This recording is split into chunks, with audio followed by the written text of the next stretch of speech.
Live reports തുടരുന്നു. കൂടുതൽ വാർത്തകളിലേക്ക് പോകാം.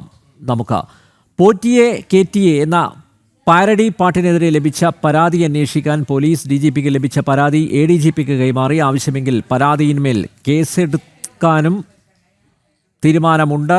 വിശദമായ നിയമോപദേശത്തിന് ശേഷമാകും കേസെടുക്കണമോ എന്ന് തീരുമാനിക്കുന്നത്. ഭക്തരുടെ വികാരത്തെ വ്രണപ്പെടുത്തി ഭക്തിഗാനത്തെ വികലമാക്കുകയും ചെയ്തു എന്നായിരുന്നു പരാതി. തിരുവാഭരണ പാത സംരക്ഷണ സമിതിയാണ് പാട്ടിനെതിരെ പരാതി നൽകിയത്. വിവരങ്ങളുമായി ദിസ്ന സുരേഷ് ചേരുന്നു. ദിസ്ന, പോറ്റിയെ കേറ്റിയെ എന്ന പാരഡി പാട്ട് അതിന് വലിയ സ്വീകാര്യതയാണ് ലഭിച്ചത്. പക്ഷേ ഇപ്പോൾ വിശ്വാസികൾ അതിനെതിരെ രംഗത്ത് വന്നിരിക്കുന്നു. അപ്പോൾ വിശ്വാസികളുടെ വികാരം വ്രണപ്പെടുത്തുന്നു.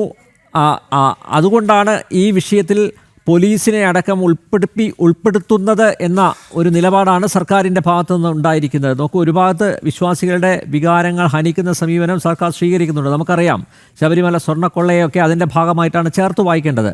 പക്ഷേ ഇവിടെ ഈ പാട്ട് വലിയ ഒരു അടിയാണ് സർക്കാരിനും കൂടി നൽകിയിരിക്കുന്നത്, അല്ലേ? പക്ഷേ ഇവിടെ വിശ്വാസികളുടെ ഭാഗത്ത് നിന്നുകൊണ്ടാണ്, വിശ്വാസികളെ ചേർത്ത് പിടിച്ചുകൊണ്ടാണ് ഈ വിഷയത്തിൽ ഒരു പോലീസ് അന്വേഷണത്തിന് സർക്കാർ ഒരുമ്പെടുന്നത്.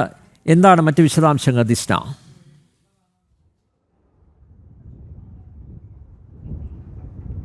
തീർച്ചയായും അനിൽ നമ്പ്യാർ ഈ വിഷയത്തിൽ സൂചിപ്പിച്ചത് തന്നെയാണ് പ്രധാന പോയിന്റ് എന്നത് തന്നെയാണ് ഏറ്റവും എടുത്തു പറയേണ്ടത്. അതായത് തെരഞ്ഞെടുപ്പ് സമയത്ത് ഏറ്റവും കൂടുതൽ പ്രചാരണം അല്ലെങ്കിൽ വൈറലായ ഒരു ഗാനമാണിത്. പ്രധാനമായും അതിലെ വരികളൊക്കെ തന്നെയും സംസ്ഥാന സർക്കാരിനെ രൂക്ഷമായി വിമർശിച്ചുകൊണ്ടുള്ളതായിരുന്നു. സ്വർണ്ണ കവർച്ചയുമായി ബന്ധപ്പെട്ട വിഷയങ്ങൾ ഉന്നയിച്ചുകൊണ്ടാണ് ഈ പാട്ട് എഴുതിയത്. നമുക്കറിയാം, നാദാപുരം സ്വദേശി ഇപ്പോൾ ഖത്തറിൽ താമസിക്കുന്ന ഒരാളാണ് ഇതിൻ്റെ എഴുത്തുകാരൻ എന്ന് തന്നെയാണ്. ആ ഗാനത്തിനെതിരെയാണ് ഇപ്പോൾ സർക്കാരിൻ്റെ എടുത്തുപിടിച്ചുള്ള ഒരു നടപടി. അതായത് മറ്റ് കേസുകൾക്കില്ലാത്തൊരു വേഗത ഈ കേസുകൾക്കുണ്ടാവുന്നു എന്നത് തന്നെയാണ് ഏറ്റവും എടുത്തു പറയേണ്ടത്. DGPക്ക് ലഭിച്ച പരാതിയാണ് ADGPക്ക് കൈമാറിയിട്ടുള്ളത്. സൈബർ SP-ക്കാണ് ഈ അന്വേഷണത്തിന്റെ ചുമതല.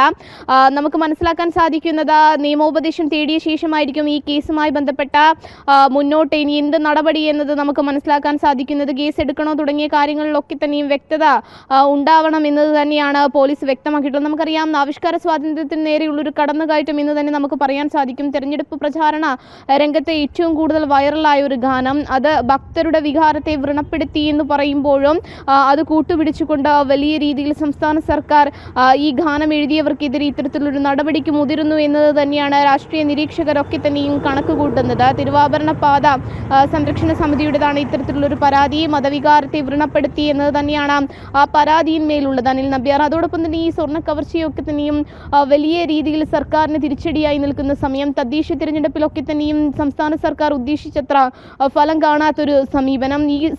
ഈ സംഭവവുമായി ബന്ധപ്പെട്ടാണ് ഇപ്പോൾ ഇത്തരത്തിലുള്ള നടപടിയിലേക്ക് സർക്കാർ കടക്കുന്നത് എന്ന് തന്നെയാണ് എടുത്തു പിടിച്ചുകൊണ്ട് ഈ കേസിൽ വേഗത്തിൽ ഒരു നടപടി സ്വീകരിക്കുകയാണ് സംസ്ഥാന സർക്കാർ എന്നൊരു വിമർശനമാണ് പ്രധാനമായും ഉയർന്നു വന്നിട്ടുള്ളത്. എന്തായാലും UDF-ന്റെ ഭാഗത്ത് നിന്ന് ഇതിനെ വലിയ രീതിയിൽ എതിർക്കുന്നു. കാരണം എന്തെന്നാൽ, ഈ പാട്ടുമായി ബന്ധപ്പെട്ട മതവികാരത്തെ മുന്നിൽ അല്ലെങ്കിൽ മതത്തെ മുന്നിൽ നിർത്തിക്കൊണ്ടോ വലിയ രീതിയിലുള്ള വിവാദം സൃഷ്ടിക്കാൻ ശ്രമിക്കുന്നു എന്നൊരു കാര്യം തന്നെയാണ് UDF-ഉം വ്യക്തമാക്കിയിട്ടുള്ളത്. ഇനി ഈ ഗാനവുമായി ബന്ധപ്പെട്ട് എന്ത് നടപടിയിലേക്കാണ് പോവുക എന്നത് തന്നെയാണ് നമുക്ക് കണ്ടറിയേണ്ടത്. നമുക്കറിയാം, സ്വർണ്ണ കവർച്ചാ കേസുമായൊക്കെ ബന്ധപ്പെട്ട് അതും മതവികാരത്തെ അല്ലെങ്കിൽ വിശ്വാസികളുടെ വികാരത്തെ അടിച്ചമർത്തുന്നത് തന്നെയായിരുന്നു. ഈ സംസ്ഥാന സർക്കാർ തന്നെയാണ് ശബരിമലയിൽ സ്ത്രീകളെ കയറ്റുവാനൊക്കെ തന്നെയും അതിവേഗം നടപടി സ്വീകരിച്ചത്. അതും നമ്മൾ കണ്ടതാണ്.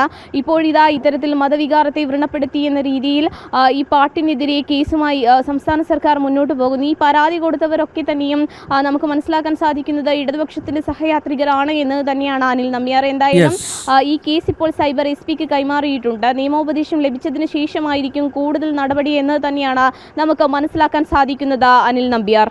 സർക്കാരിന്റെ ഇരട്ടത്താപ്പാണ് ഇവിടെ വെളിവാകുന്നത്. നോക്കൂ, വിശ്വാസികളുടെ വികാരം വ്രണപ്പെടുത്തുന്ന നിരവധി സമീപനങ്ങൾ, നിലപാടുകൾ സ്വീകരിച്ച ഇടതുമുന്നണി ഭരിക്കുന്ന ഭരണതലപ്പത്തുള്ള സർക്കാരിൻ്റെ ഭരണതലപ്പത്തുള്ള ഇടത് മുന്നണി ആണ് ഈ ഇരട്ടത്താപ്പ് സ്വീകരിച്ചിരിക്കുന്നത്.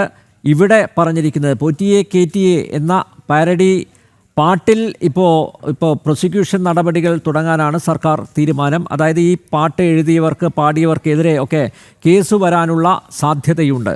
ഇപ്പോൾ ഒരു ഭാഗത്ത് വിശ്വാസികളുടെ വികാരം വ്രണപ്പെടുത്തുന്ന സർക്കാർ ഇവിടെ വിശ്വാസികളെ ചേർത്ത് പിടിക്കുന്നു എന്ന് കാണിക്കാൻ വേണ്ടി ഒരു നാടകം നടത്തുന്നതാണോ എന്ന് ആരെങ്കിലും സംശയിച്ചാൽ അവരെ തെറ്റ് പറയാൻ ആവില്ല. വിശദമായ നിയമോപദേശത്തിൻ്റെ അടിസ്ഥാനത്തിൽ ഈ പോറ്റിയെ കേറ്റിയോ എന്ന പാരഡി ഗാനത്തിൻ്റെ അണിയറ ശില്പികൾക്കെതിരെ കേസെടുക്കണോ എന്ന് തീരുമാനിക്കും. ഭക്തരുടെ വികാരത്തെ വ്രണപ്പെടുത്തി ഭക്തിഗാനത്തെ വികലമാക്കുകയും ചെയ്തു എന്നൊരു പരാതിയാണ് ലഭിച്ചത്. ആ പരാതി ഇടതുപക്ഷത്തെ അനുകൂലിക്കുന്നവരുടെ ഭാഗത്തു നിന്ന് ആണ് ഉണ്ടായത്. ഈ സി പി എമ്മിൽ ഉൾപ്പെടെയുള്ളവർ ഇതുപോലുള്ള പാരഡി ഗാനങ്ങൾ നേരത്തെ രചിച്ചിട്ടുണ്ട്, വലിയ വൈറൽ ആക്കിയിട്ടുണ്ട്. അന്നൊന്നും അവർക്കെതിരെ കേസ് വന്നിട്ടില്ല. നരേന്ദ്രമോദിക്കെതിരെ, പ്രധാനമന്ത്രി നരേന്ദ്രമോദിക്കെതിരെ പോലും ഇത്തരത്തിലുള്ള പാരഡി ഗാനങ്ങൾ രചിച്ചിട്ടുണ്ട്, പുറത്ത് വന്നിട്ടുണ്ട്. പക്ഷേ അന്നൊന്നും ഒരു പരാതിയും ആരുടെ ഭാഗത്തുനിന്നും ഉയർന്നില്ല. പക്ഷേ ഇവിടെ വിശ്വാസികളോടൊപ്പമാണ് ഞങ്ങൾ എന്ന് ആവർത്തിച്ച് ഉറപ്പിക്കുന്നതിൻ്റെ ഭാഗമായിട്ടാണ് പോറ്റിയെ കേറ്റിയെ എന്ന പാരഡി ഗാനത്തിൻ്റെ അണിയറ ശില്പികൾക്കെതിരെ കേസെടുക്കാനുള്ള നീക്കം. വിശദമായ വിവരങ്ങളാണ് തിരുവനന്തപുരത്ത് നിന്ന് ദിസ്ന സുരേഷ് നൽകിയത്.